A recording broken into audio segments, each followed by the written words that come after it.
This is not a new way of thinking. It is past thought. This is not a new belief. It is past belief. There's a huge difference between a direct experience and a new belief. Simply put, it's the difference between someone who has tasted the apple and someone who can describe the shit out of what an apple tastes like, making it sound like the most incredible food possible, but has never actually taken a bite. Just because most have built up the expectations of what enlightenment is, making it unattainable to the common man, that's their problem. And it doesn't keep the common man from waking up and realizing their true nature. That true nature that they think is not possible is present in them at this very moment, even at the lowest level of consciousness. They simply have too much noise covering up their ability to live it. Do you honestly believe Jesus is the only way to salvation and freedom? A human man whom most have drastically misinterpreted. Christ, Buddha, all past and current enlightened teachers who are at this level of consciousness are just that. A level of consciousness and clarity that allows them to see clearly, nothing more. And let's address the powers Jesus supposedly had. I wouldn't disagree with them. Some people on this planet have the ability to do some incredible things and defy the laws of physics. Some can heal. Some can read the Akashic records. Some can levitate. Some have celestial perception, and so many more things that are as real as the hand at the end of your arm. But these powers have zero relevance for the awakening and abiding in our true nature. I'd like to tell you a quick story to remind you that enlightenment is not about powers or turning water into wine.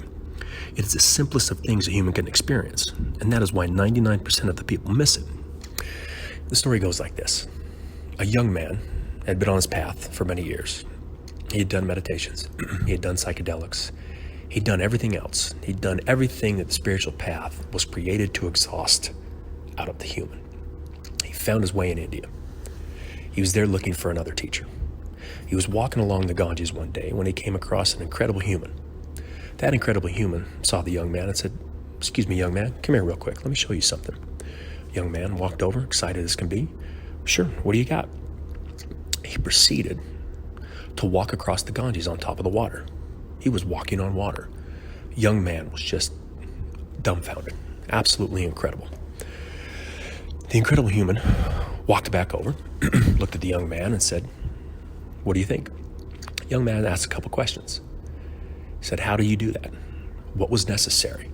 The incredible human said, "Well, for the last 60 years, I've been doing my mantras, my meditations, and I've been very, very disciplined in my ability to create that power as a human." The young man sat there and thought for a minute. One quick question. You're telling me for the last 60 years you've been dedicated to meditation and mantras and figuring out the ability to walk on water, right? The incredible human said, "Absolutely, yes." The young man said, "Okay, what is the necessity of that power when there's a bunch of boats lining the Ganges?" The point is, the powers may be fun. They may be incredible to dedicate your life to.